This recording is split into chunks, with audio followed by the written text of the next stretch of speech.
नमस्ते दोस्तों, स्वागत है एक बार फिर से आप सभी का इतिहास अध्ययन पर। तो चलिए पहला प्रश्न शुरू करते हैं। सिंधु घाटी सभ्यता में लोथल जो कि गुजरात में है, इसको विश्व का प्राचीनतम बंदरगाह नगर किस खोज के आधार पर माना जाता है? तो यह किस खोज के आधार पर माना जाता है? ये तो कृत्रिम डॉकयार्ड के यानी कि जहाज बाड़ा के आधार पे। तो इसका व्याख्या जो हो जाएगा, लोथल में S.R. राव कौन थे? S.R. राव को 1954 से 63 की खुदाई में एक पक्की ईंटों से बना डॉकयार्ड मिला जो 216 मीटर और 37 मीटर का था, यानी कि 216 मीटर लंबाई में और 37 मीटर चौड़ाई में। यह भाभर नदी से जुड़ा था। इससे सिद्ध होता है कि लोथल मेसोपोटामिया और खाड़ी देशों के साथ समुद्री व्यापार का केंद्र था। इसे विश्व का सबसे पुराना कृत्रिम बंदरगाह माना जाता है। दूसरा प्रश्न है, ऋग्वेद में वर्णित दासराग्य युद्ध यानी कि 10 राजाओं का युद्ध किस नदी के तट पर हुआ था और इसमें किसकी विजय हुई थी? इसमें विजय की पहली बात हुआ कहाँ था? तो यह हुआ था परुशड़ी नदी यानी कि आधुनिक रावी नदी के तट पर, और फिर इसमें विजय हुई थी सुदास की। इसकी व्याख्या हम देखें तो यह युद्ध ऋग्वेद के 7वें मंडल में वर्णित है। भरत जन के राजा सुदास ने 10 राजाओं के गठबंधन को परुशड़ी यानी कि रावी नदी के तट पर पराजित किया। इस युद्ध का पुरोहित वशिष्ठ थे, जबकि विरोधी राजाओं का पुरोहित विश्वामित्र था। यह वैदिक काल के सबसे महत्वपूर्ण ऐतिहासिक युद्धों में से एक माना जाता है। तीसरा प्रश्न है, जैन धर्म के त्रिरत्न कौन से हैं जिन्हें मोक्ष का मार्ग बताया गया है? तो जैन धर्म के त्रिरत्न है, सही उत्तर इसका ए हो जाएगा। सम्यक दर्शन है, सम्यक ज्ञान है और सम्यक आचरण है। इसकी व्याख्या अगर देखें तो हो जाएगा, जैन धर्म में त्रिरत्न यानी कि रत्न त्रय, जिन्हें हम रत्न त्रय भी कहते हैं, को मोक्ष का मार्ग कहा गया है। सम्यक दर्शन यानी कि सही विश्वास या श्रद्धा, और फिर दूसरा है सम्यक ज्ञान यानी कि सही ज्ञान और समझ, और तीसरा है सम्यक आचरण, सही आचरण यानी कि नैतिक व्यवहार।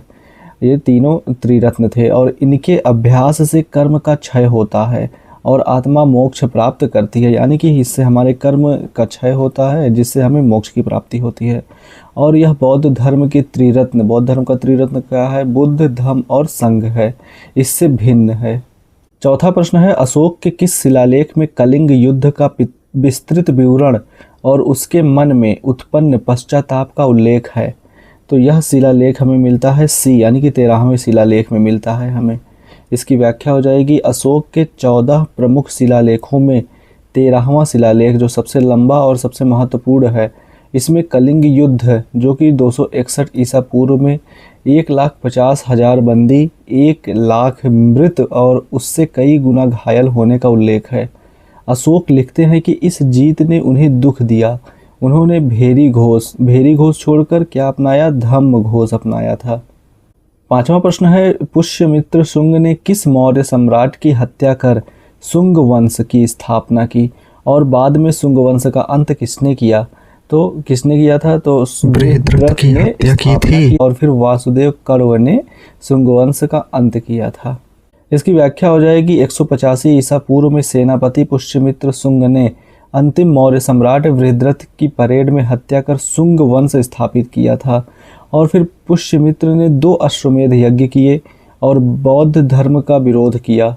लगभग 73 ईसा पूर्व में अंतिम शुंग शासक देवभूत की हत्या करके उसके मंत्री वासुदेव कण्व ने कण्व वंश स्थापित किया था। छठा प्रश्न है, चीनी बौद्ध यात्री ह्वेनसांग ने भारत में किस महान शिक्षा केंद्र में अध्ययन किया और उन्हें वहाँ का प्रमुख विद्वान कौन मिला? तो कहाँ पे अध्ययन किया था? नालंदा में। और कौन था विद्वान जो उन्हें मिला था? वो थे सीलभद्र। इसकी व्याख्या हो जाएगी, ह्वेनसांग 629 से 645 ईस्वी में भारत में रहे और फिर नालंदा में उन्होंने 105 वर्षीय महान बौद्ध जो विद्वान थे, कौन थे? सीलभद्र, इनसे योगाचार दर्शन पढ़े। और नालंदा में उस समय 10,000 से अधिक छात्र और 2,000 से अधिक शिक्षक थे। ह्वेनसांग ने अपनी यात्रा सियूकी में दर्ज की है। भारतीय इतिहास का महत्वपूर्ण स्रोत भी इसे माना जाता है। सातवां प्रश्न है, पल्लव राजा महेंद्र वर्मन प्रथम द्वारा लिखित मत्तविलास प्रहसन किस विषय पर एक व्यंग्य नाटक है? तो यह है बौद्ध, जैन और शैव साधुओं के पाखंड पर। इसकी व्याख्या है महेंद्र वर्मन प्रथम 580 से 630 ईस्वी, जो विचित्र चित्त भी कहलाते थे, ने संस्कृत में यह एकांकी लिखी। इसमें एक शराबी शैव साधु, जिसे कापालिक कहते थे, का मज़ेदार व्यंग्यात्मक चित्रण है, जो अपना खोपड़ी वाला भिक्षा पात्र खो देता है। महेंद्र वर्मन पहले जैन फिर शैव बने। उन्होंने कई रॉक कट मंदिर भी बनवाए। 8वां प्रश्न है राज चोल प्रथम द्वारा निर्मित तंजावुर का बृहदीश्वर मंदिर 1010 ईस्वी में जिसका निर्माण हुआ, किस वास्तुशिल्प विशेषता के लिए अद्वितीय माना जाता है? तो यह माना जाता है पूर्णतः ग्रेनाइट से निर्मित 80 टन के कपस्टोन बिना क्रेन के चढ़ाया गया। तो इसकी व्याख्या अगर हम देखें तो हो जाएगा, बृहदीश्वर मंदिर जो है राजराजेश्वरम में 66 मीटर ऊंचा है और लगभग 1,30,000 टन ग्रेनाइट से बना है, जबकि आसपास कोई ग्रेनाइट खदान भी नहीं है। शीर्ष पर स्थित एकाश्म कपस्टोन लगभग 80 टन का है, जिसे 4 मील लंबी मिट्टी की ढलान से ढकेलकर ऊपर चढ़ाया गया था। यह यूनेस्को की विश्व धरोहर सूची के ग्रेट लिविंग टोल टेम्पल्स का हिस्सा है। 9वां प्रश्न है दिल्ली सल्तनत के संस्थापक कुतुबुद्दीन ऐबक की मृत्यु का वास्तविक कारण क्या था? इस वास्तविक कारण था चौगान, यानी कि पोलो खेलते समय घोड़े से गिरकर मृत्यु हुई थी। इसकी व्याख्या हो जाएगी 1210 ईस्वी में लाहौर में चौगान, मध्यकालीन पोलो जो होता था इसे चौगान कहते थे, खेलते हुए कुतुबुद्दीन और ऐबक का घोड़ा जो ठोकर खा के गिरा और काठी की नुकीली जीन उनकी छाती में घुस गई, जिससे उनकी मृत्यु हो गई। 10वां प्रश्न है इल्तुतमिश 1211 से 1236 को दिल्ली सल्तनत का वास्तविक संस्थापक क्यों माना जाता है? उन्हें खलीफा से मान्यता कब मिली थी इल्तुतमिश को? तो यह माना जाता है क्योंकि उन्होंने 1229 में खलीफा से मान्यता पाकर सल्तनत को इस्लामी विधि सम्मत बनाया था। इसकी व्याख्या हो जाएगी 1229 में बगदाद के अब्बासी खलीफा अल मुस्तनसिर ने इल्तुतमिश को सुल्तान उस सलातीन की उपाधि और खिलाअत भेजी थी, जिसने दिल्ली सल्तनत को इस्लामी विश्व में वैधता दी। इल्तुतमिश ने इक्ता व्यवस्था व्यवस्थित की, चांदी का टका और तांबे का जीतल सिक्का चलाया। उन्होंने कुतुब मीनार पूरी कराई थी। 11वां प्रश्न है मोहम्मद बिन तुगलक ने राजधानी दिल्ली से दौलताबाद देवगिरी स्थानांतरित क्यों की और फिर यह प्रयोग क्यों विफल हुआ? यह क्योंकि ये थी केंद्रीय स्थान से पूरे साम्राज्य पर नियंत्रण, और लेकिन उत्तर में मंगोल राजपूत विद्रोहों के कारण वापसी करनी पड़ी थी। इसकी व्याख्या हो जाएगी 1327 में मोहम्मद बिन तुगलक ने दौलताबाद को पूरे भारत के लिए भौगोलिक रूप से केंद्रीय मानकर राजधानी बनाई। पूरी दिल्ली की जनसंख्या को वहां जाना पड़ा। हजारों रास्ते में मरे, लेकिन उत्तर भारत में विद्रोह और मंगोल आक्रमण के कारण 1334 में वापस दिल्ली लौटना पड़ा। इब्न बतूता ने इस योजना को अविवेकपूर्ण बताया है। 12वां प्रश्न है भक्ति आंदोलन में निर्गुण और सगुण धाराओं में मूलभूत अंतर क्या है? तो निम्नलिखित में से कौन सा युग्म सही है आपको बताना है। तो सही युग्म इसमें हो जाएगा डी, यानी कि निर्गुण जो है निराकार ईश्वर, जिसमें कबीर, रविदास, नामदेव आते हैं, और फिर सगुण में आ जाएगा साकार उपासना, जिसमें तुलसीदास हैं, सूरदास हैं और मीराबाई हैं। इसकी व्याख्या की बात करें तो भक्ति आंदोलन की 2 प्रमुख धाराएं थी। निर्गुण संत यानी कि ज्ञान मार्गी, निराकार गुणातीत ईश्वर को मानते थे, जिसमें कबीर, राम रहीम एक और नामदेव, रविदास, गुरु नानक आदि थे। और सगुण संत प्रेम मार्गी जो विष्णु के अवतारों में विश्वास रखते थे, जैसे कृष्ण राम की साकार भक्ति करते थे। सूरदास, तुलसीदास, मीराबाई प्रमुख थे और दोनों धाराओं ने जाति व्यवस्था को चुनौती दी थी। 13वां प्रश्न है मुगल सम्राट हुमायूं की मृत्यु 1556 में किस कारण हुई थी? तो हुमायूं की मृत्यु हुई थी दिल्ली के शेर मंडल पुस्तकालय की सीढ़ियों से गिरकर हुई थी। इसकी व्याख्या देखते हैं तो व्याख्या हो जाएगी 24 जनवरी 1556 को हुमायूं दिल्ली के पुराने किले में स्थित शेर मंडल अष्टभुजाकार टावर की सीढ़ियों से उतरते समय मुअज्जिन की अजान सुनकर झुके और फिसलकर गिर गए। सिर में गंभीर चोट लगी और 3 दिन बाद मृत्यु हो गई।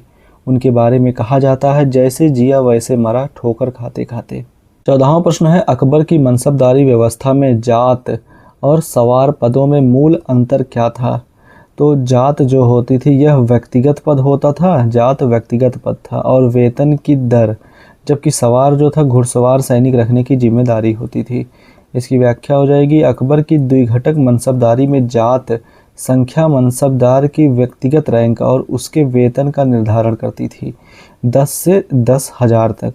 और सवार जो था यह संख्या बताती थी कि उसे कितने घुड़सवार सैनिक और उनके घोड़े सुसज्जित रखने होंगे।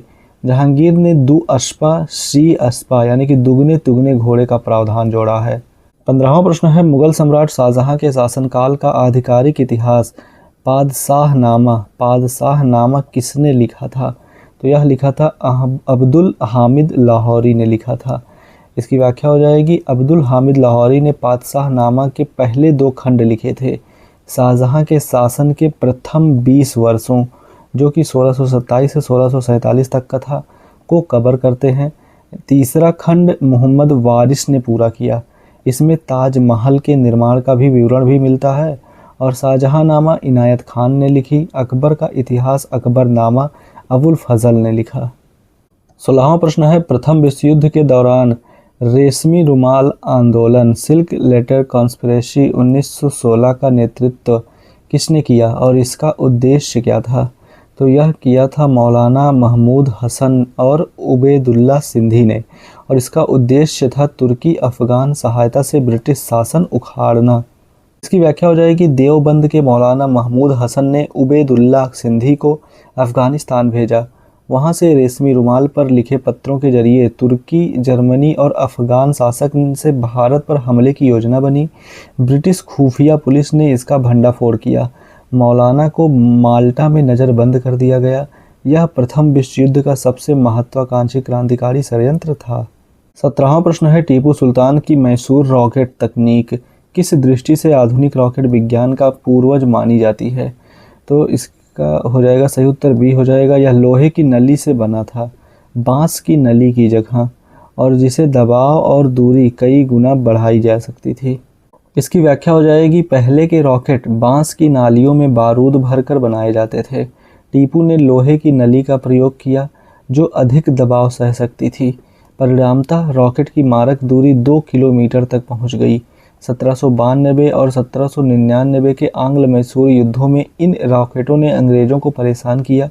विलियम कॉन्ग्रीव ने कॉन्ग्रीव रॉकेट इसी से विकसित किया था।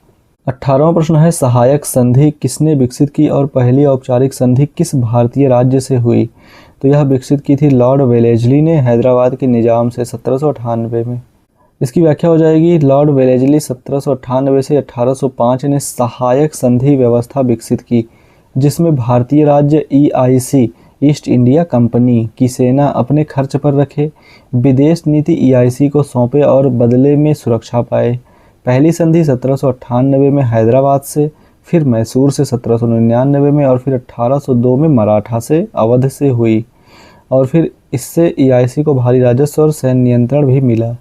19वां प्रश्न है 1857 के विद्रोह के दौरान आजमगढ़ घोषणा पत्र अगस्त 1857 में किसके नाम पर जारी हुआ और इसमें किन वर्गों को संबोधित किया गया?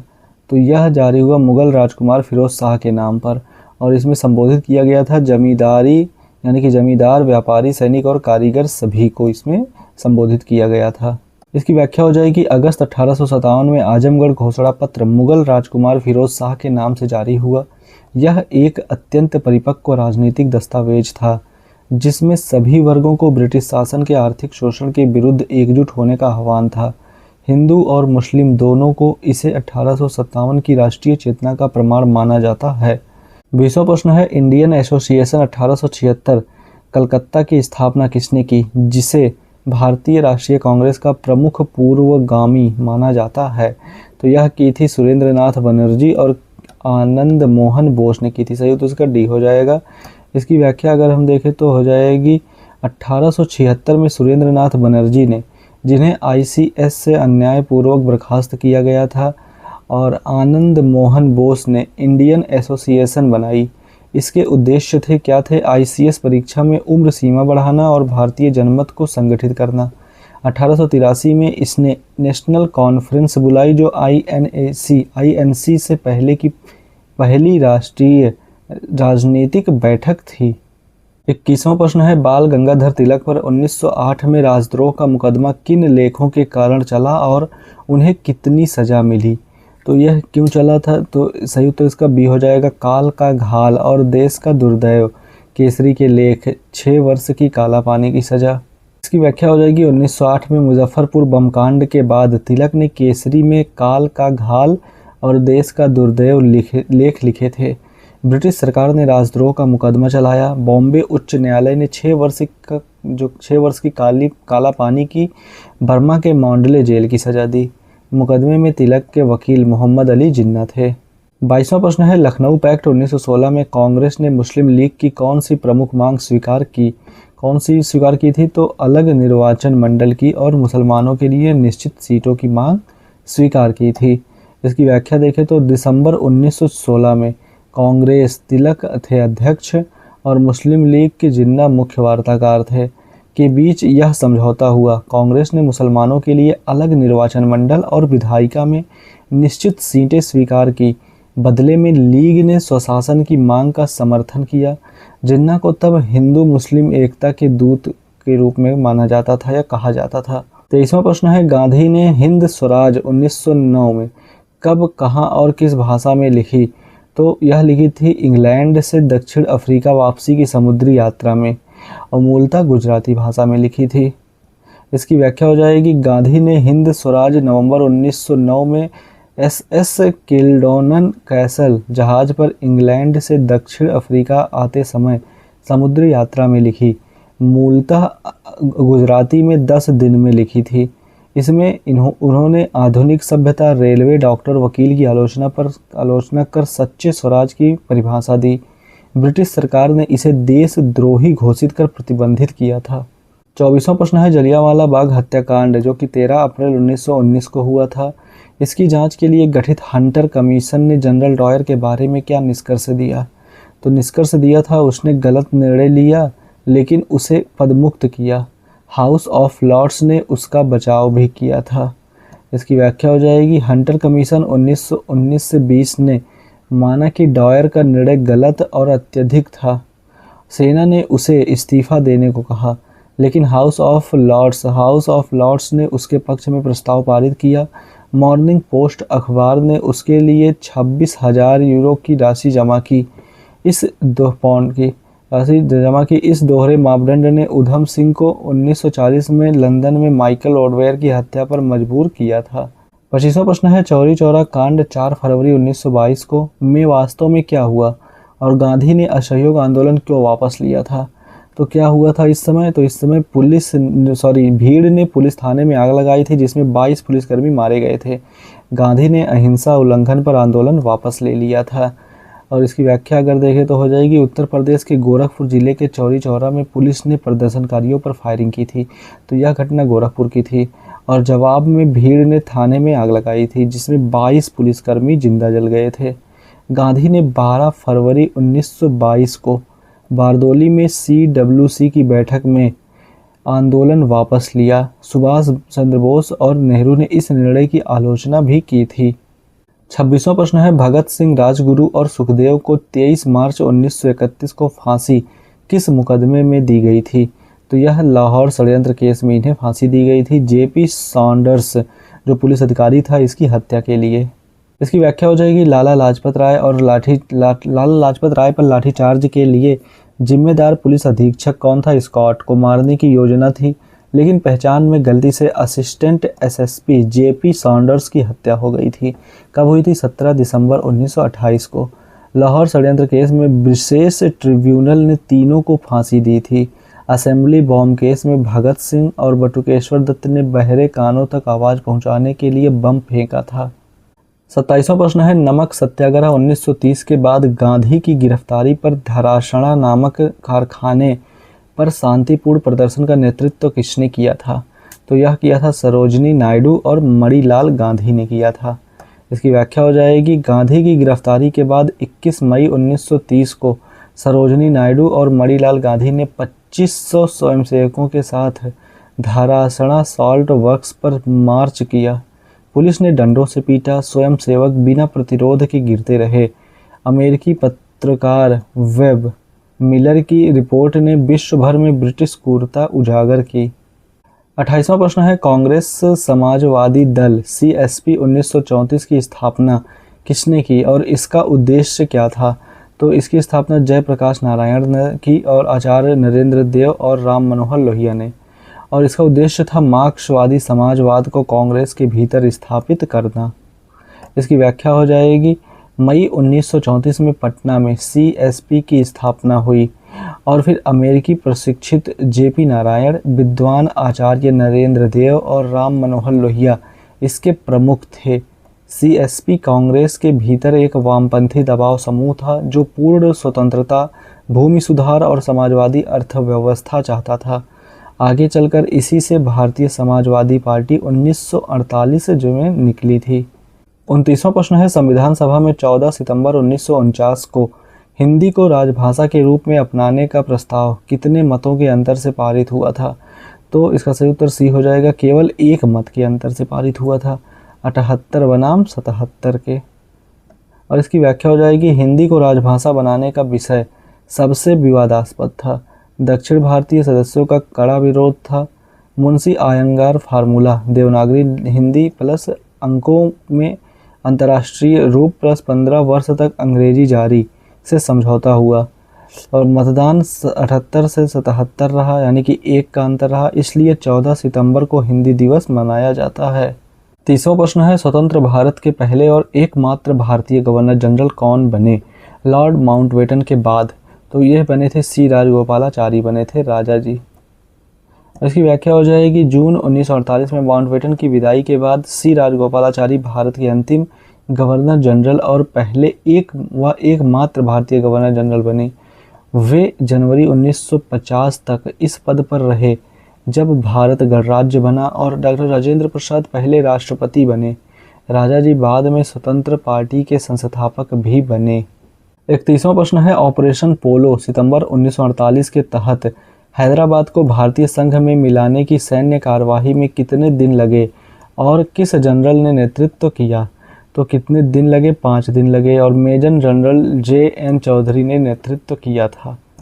इसकी व्याख्या की बात करें तो 13 से 18 सितंबर 1948 को ऑपरेशन पोलो चला, जिसे पुलिस कार्यवाही भी कहते हैं।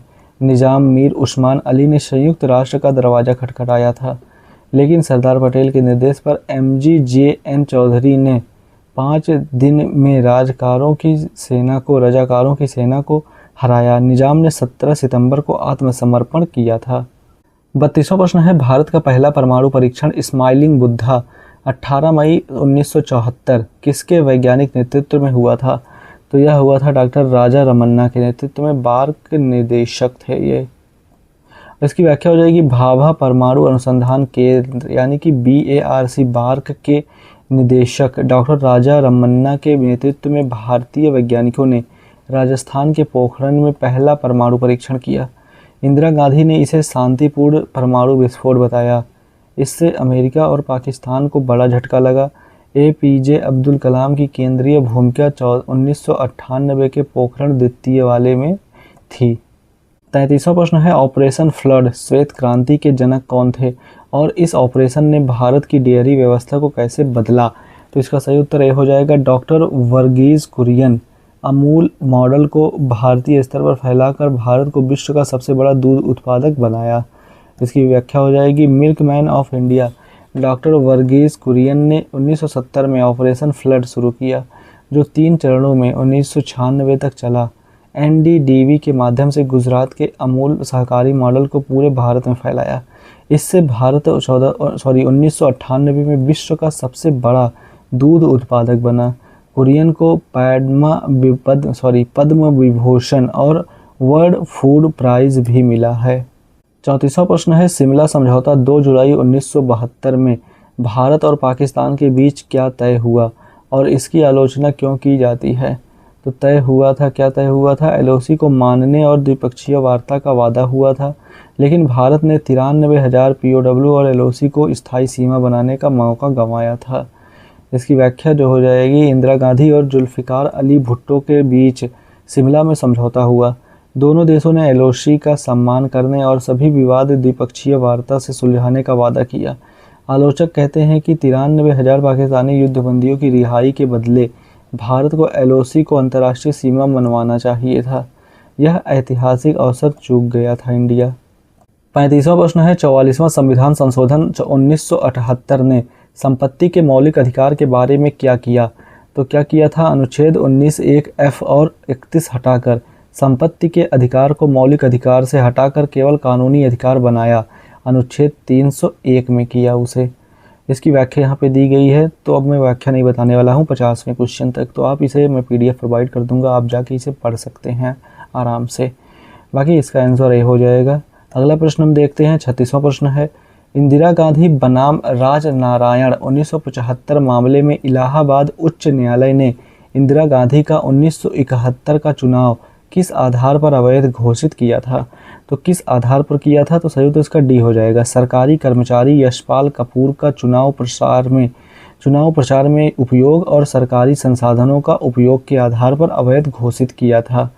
इसकी व्याख्या यहाँ पे दी गई है। आप इसे वीडियो पॉज कर दें, उसके बाद भी पढ़ सकते हैं, या फिर मैं इसका वीडियो कुछ समय बाद प्रोवाइड कर दूंगा, आप जाके वीडियो से PDF से भी पढ़ सकते हैं इसे। इसकी व्याख्या, इसका उत्तर डी है। अगला प्रश्न देखते हैं हम, तो 37वां प्रश्न है, ऑपरेशन मेघदूत अप्रैल 1984 में भारतीय सैन्य इतिहास में क्यों महत्वपूर्ण है? ऑपरेशन मेघदूत क्यों महत्वपूर्ण है? क्योंकि यह भारतीय सेना ने पाकिस्तान से पहले सियाचिन ग्लेशियर पर कब्जा कर लिया था। और इसकी व्याख्या जो है यहाँ पे दी गई है। यह 13 अप्रैल 1984 की बात है। और फिर अगला प्रश्न हम देखते हैं, 38वां प्रश्न है, इंद्र साहनी बनाम भारत संघ 1992, जिसे मंडल केस भी कहते हैं, में सुप्रीम कोर्ट की 9 सदस्यीय पीठ ने क्या प्रमुख निर्णय दिया? तो इसमें प्रमुख निर्णय ये दिया था कि 27% OBC आरक्षण, 50% की कुल सीमा, क्रीमी लेयर को बाहर रखा और पदोन्नति में आरक्षण नहीं। तो ये प्रमुख निर्णय दिया था। इसकी डिटेल व्याख्या आप यहाँ से पढ़ सकते हैं। अगले प्रश्न पे हम देखते हैं कि 39वां प्रश्न है, भारत की प्रथम पंचवर्षीय योजना 1951 से 56 की मुख्य प्राथमिकता क्या थी और इसका आधार किस अर्थशास्त्रीय मॉडल पर था? तो इसका ये थी मुख्य प्राथमिकता कृषि, सिंचाई और जल शक्ति थी, और ये हैरोल्ड डोमर वृद्धि मॉडल पर यह मॉडल था।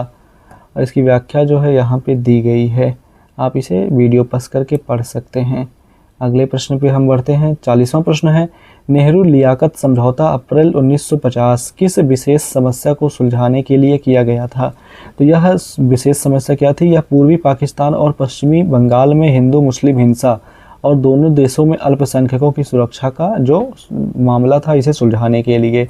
इसकी व्याख्या आपको यहाँ पे मिल जाएगी, आप इसे पढ़ सकते हैं।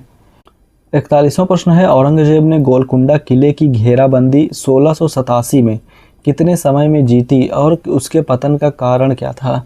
तो यह जीती थी 8 माह में जीती थी, और इसके पतन का कारण था किले के अंदर से एक सेनापति की गद्दारी। अब्दुल रज़ाक लौरी ने गद्दारी कर दी थी।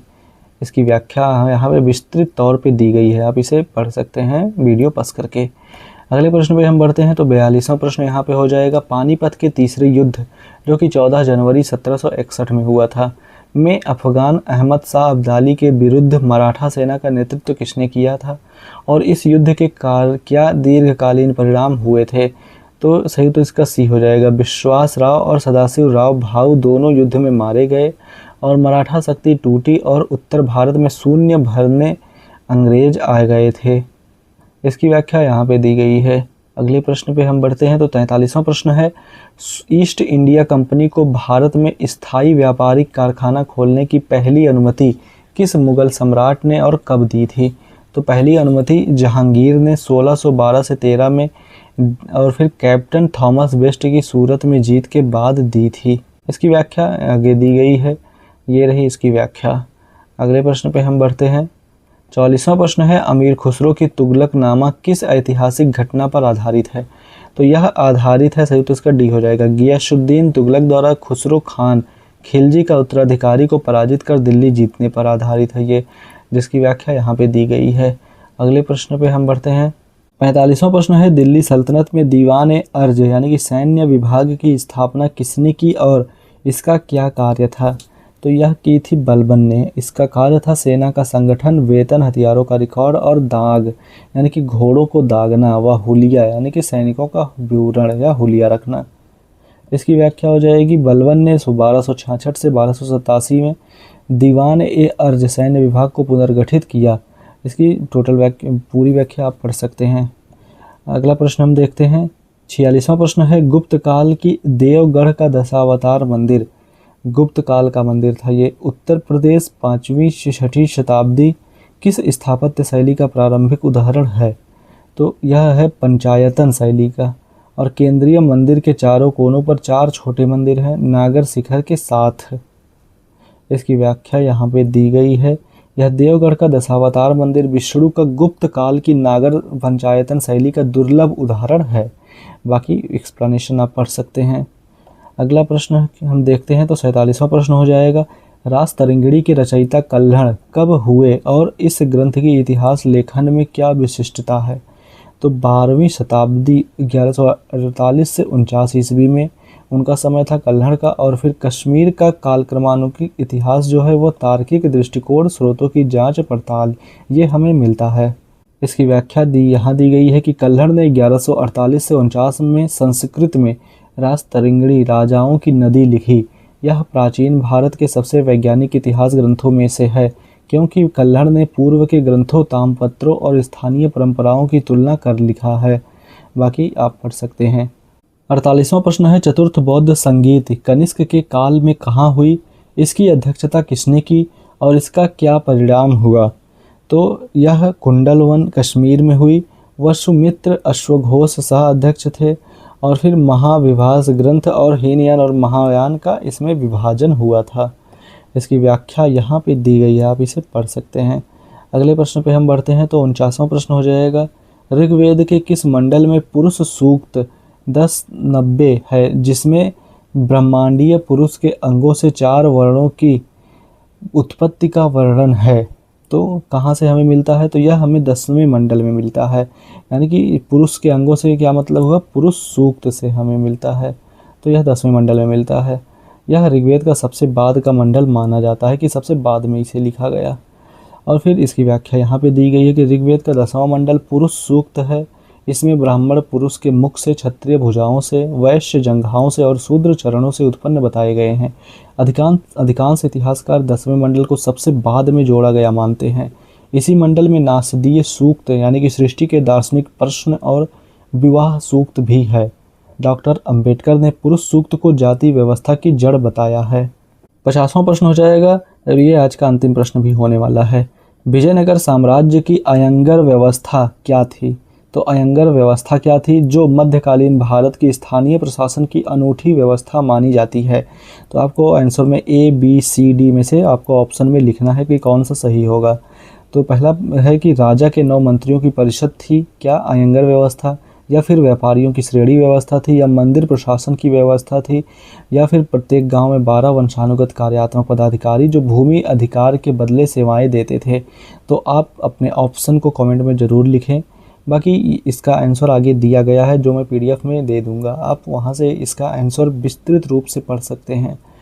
ये कैसी लगी 50 प्रश्नों की श्रृंखला आज हमें कमेंट करके ज़रूर बताएं। आप अपने स्कोर भी बताएं कितना आप लोगों ने सही किया है। मिलते हैं अगली वीडियो में, तब तक के लिए जय हिंद।